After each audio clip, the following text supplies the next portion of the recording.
Alright everybody, welcome back to Modern Meta Matchups. Here today we have a special guest. We have Mike Coyle. Tell us a little bit about yourself, Mike Coyle. Who are you? Why are you here? So like Austin said, I'm Mike Coyle. I'm a co-host of the Guardian Project podcast about all things Magic the Gathering, and although we focus a lot on Commander, I'm here to play some Modern. Alright. So yeah, this is the beginning of a little bit of a crossover between the two. A couple of us will be on your podcast coming up here shortly. Yep. And we'll also have your other co-host. Instead of playing Modern, he's going to be playing Pioneer in a later date with JC, host of our Pioneer show here on the Mana Vault. So today we have myself. I'm going to be playing Infect. And Mike, what are you going to be playing? I'm going to be playing Bogles. I'm going to be putting some pants in some boys. I'm basically going to be infecting with my boys. Slightly different boys, but they're both aggressive decks. Both want to win early, for sure. So, pretty much it. We'll get over to the gameplay now. So here we are to the gameplay. I won the die roll, so I'll be going first. Mike will be going second. I think that's a big factor of this matchup. We'll see what happens, though.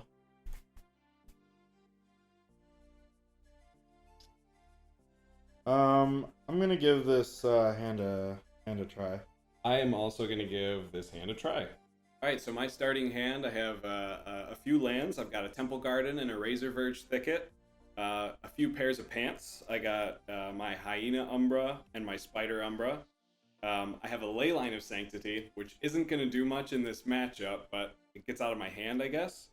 And I have two Core Spirit Dancers. So it's not the fastest hand in the world. I'm not getting a creature out until turn 2, but it'll give me some card draw. I have the pants to suit it up. We'll see. Maybe if my opponent has a little bit slow of a first game, I can sneak it out. Or if I top deck a 1-drop, then I can pants that guy up.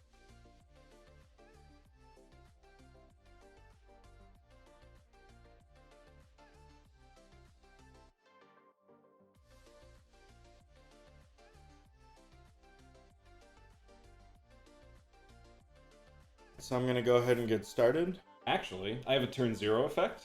Alright. I'll put Leyline of Sanctity on the battlefield. Yeah, I can't do anything about that. So. Awesome. I have Hexproof. You have Hexproof. Not sure if that matters much here, but you've got it. I got it. I'm gonna start with a Forest. Awesome. And I will play Noble Hierarch. Awesome. And then I'll pass the turn. Alright, I'll draw. I will play a Razor Verge Thicket. Yep. And then I will tap it for green, and I will cast a Slippery Bogle. The slippery is to Bogles. And then I'll pass the turn. It's a pretty good draw. Maybe.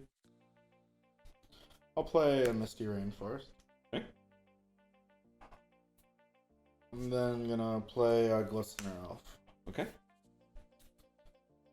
After that, I'm just gonna pass the turn. Alright. I'll untap and draw. I will play a Temple Garden, untapped. Yeah. I'll take 2. Getting there. I will tap for a white. And I will cast Hyena Umbra, targeting Slippery Bogle. Yeah. Alright, then. It's got +1/+1 on first strike, huh? It sure does. And Hexproof. Always Hexproof. Always Hexproof. And I will tap 1 green, and I will cast a Spider Umbra. All the Umbras. So that will give him +1, targeting Slippery Bogle. That'll give him +1/+1 and reach. So you're saying he's wearing a lot of pants now? He's got so many pants on right now. It's crazy. And then I'll move to combat. Yeah. I will swing my Slippery Bogle. It'll be a 3/3 first strike reach. 3/3 first strike reach. 2 sets of Umbras, which we all know are Rise of the Eldrazi for pants. It's good pants. I'm not gonna block. Alright, so you'll take 3. I'll take 3, go to 17. And then I'll pass the turn. On your end step, I will crack the Misty Rainforest, grab a Breeding Pool, tap. Okay. Alright, so then I'll go to my turn, untap, draw. Alright, what let's see. 2, 4, 6, 8. We gotta count to 10. 9, 10. Oh, counted to 10. That doesn't bode well. Alright, so I am going to start off with a Blossoming Defense on the Glistener Elf. Okay. I'll then cast a Groundswell on the Glistener Elf. No landfall, so it's just +2/+2. Okay. 5 power. Currently 5 power. I'll go to combat. Okay. Attack. We got an Exalted trigger, so it's 6. Alright, I have no response. I'll then pay 2 life to cast Mutagenic Growth. Okay. You have a +2/+2. Goes to 8. I'll pay 2 life to cast Mutagenic Growth Nice. to give it +2/+2. Very nice. So 10 power. 10 power coming at me. 10 infect. 10 infect. I lose. You've been poisoned. My boys with pants did not get there. Nope. Alright, so for the sideboard, I'm going to go ahead and take out 2 Distortion Strikes, Become Immense, and a Viridian Corruptor. The reason for the Distortion Strikes, he's normally attacking with his guys, so making my guys unblockable doesn't matter as much in this matchup. Become Immense is a little bit slow. Sometimes I can fill up the graveyard enough, but I don't know if I'm going to have time to fill it up as much in this match. And Viridian Corruptor, he doesn't really have any artifacts that I care as much about. So I'm just going to go ahead and take that out as well. What I'm bringing in is 2 Spellskites. These are very good against Bogles. If they try to pants up their guys, I'm just going to steal their pants from them. And 2 Force of Vigors. It destroys 2 pants. So we got a lot of pants hate coming out of our board here. Everyone loves pants. I don't know why the pants hate's coming out. But for my sideboard, I'm going to be taking out my 4 Leyline of Sanctity. This is not a good card in this matchup. Infect doesn't have anything that will target me specifically. And I'm going to take out 2 Silhana Ledgewalkers. Little bit slow for the matchup, but mostly it's because I wanted to bring in 2 more sideboard cards, and these are kind of the first things to cut. The things I'm bringing in 2 Seal of Primordium, an enchantment to destroy an artifact or enchantment. This is because Spellskite does hurt my deck a lot, so I need to make sure this is in here in case the Spellskite comes out. I'm bringing in 2 more Path to Exile to bring my count up to 4. Very relevant in the matchup. Hopefully, he only has 1 Infect creature and I can get rid of it. And then Dampening Sphere, and this is mostly to make it so that the Infect player can only cast maybe 1, maybe 2 spells per turn. So that he can't combo off and try to kill me in 1 turn. I wouldn't have been able to do all those Mutagenic Growths if there was a Dampening Sphere out. So, yeah, we'll go ahead and get into the second game here, and we'll see you there. All right. Going into game 2, Mike Lost, I'm guessing you'll be on the play here. I will definitely be on the play. All right, let's see what we got.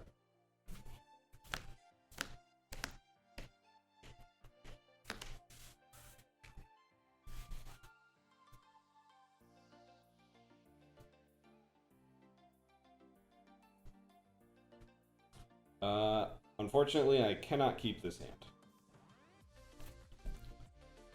I'm going to give this a try. Alright, so I'm looking at my second hand here. I have a Forest and a Dryad Arbor, as well as an Inkmoth Nexus. So I have 3 lands. One of them is going to be my Infect creature of choice in my opening hand. I have a Noble Hierarch again, so I have even more mana sources. I don't have as much to do with it as I want, but I do have a Spellskite. Card's going to be really good in this matchup. The last card in my hand here, I have 2 more cards. I have a Groundswell and a Force of Vigor. Force of Vigor is another card that's really good in this matchup. Groundswell, it's the only pump spell in my hand, so I'm a little bit worried, but we'll see what happens. I do have a couple sideboard cards, so I'm kind of liking what I see here. All right, I will take my first mulligan. Draw 7, put 1 on bottom, if I like it.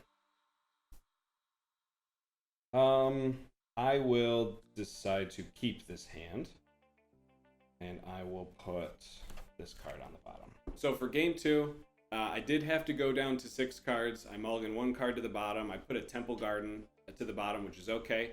So I have 3 other lands. I have 2 Windswept Heaths, and I have a Razor Verge Thicket. On top of that, I have a Path to Exile, so hopefully I'll get to exile one of his Infect creatures and slow him down, and a Dampening Sphere, so I can get that out, make sure that he can't combo off on one turn. I also have a Hyena Umbra for my pants. I don't have one of my Bogles in there, but I can use one of my fetch lands to go get a Dryad Arbor and start suiting that up. So that's going to be the game plan. All right, ready to start it off? Yep. I will play Windswept Heath and pass the turn.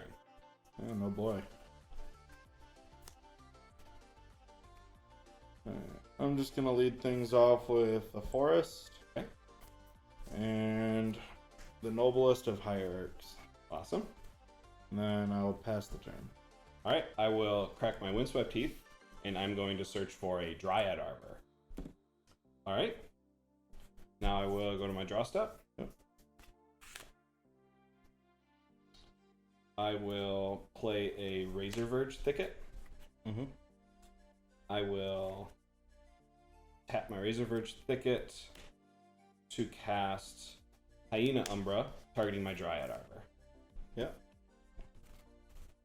I will move to combat, Mm-hmm. and I will swing for 2 first strike damage. No blocks. I'll take 2.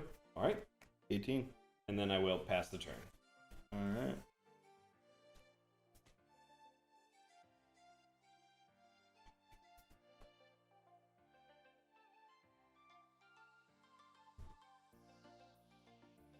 I think here we're just gonna play an Inkmoth Nexus.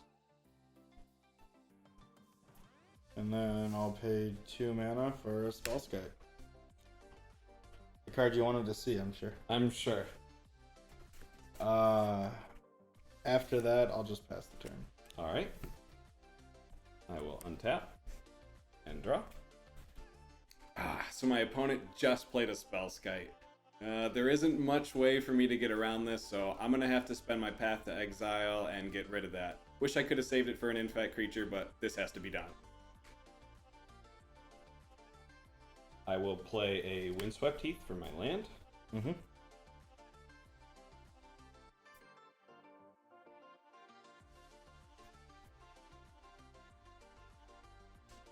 I'll tap my Razor Verge Thicket for white, and I'll cast Path to Exile, targeting Spellskite. In response, I'll tap for a green. And realize that this card doesn't do what I think it does. And that happens. Okay. So Spellskite gets exiled, and I'll search for a basic land. Yes. So he casts Path to Exile on my Spellskite, and I'm excited because I have Vines of the Vastwood in my hand, right? So you know, I tapped my Noble Hierarch there for a green. I look at my hand again, and I then realize I don't have Vines of the Vastwood in my hand. I actually have that Groundswell that I was thinking was Vines of the Vastwood. So my plan kind of got ruined a little bit here. Alright, so yeah, I got my Forest and... Alright, I will crack my Windswept Heath. Yep. And I will search for a Temple Guard. Untapped? Untapped. Alright. Alright, have you ever seen Pants on a Tree before? I don't think so. How about Flying Pants on a Tree? I'll cast Griffspoon, targeting Dryad Arbor. Yeah. Give it +1/+0 and flying. It's got +1/+0 and flying. Alright, I will move to combat. Yep. I will swing Dryad Arbor at you for 1, 2, 3 power. Alright, no blocks. I'll take 3 and go to 15. Alright. And then I will pass the turn. Alright. Untap, upkeep, draw a card. I'll play Pendelhaven. Mm-hmm. And I think the card I just drew might have won me the game. Uh-oh.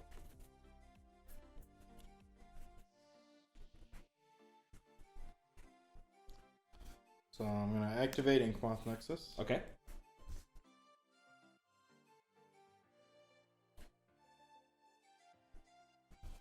Yep. I'm going to play Scale Up on Inkmoth Nexus. Yep. to turn it into a 6/4.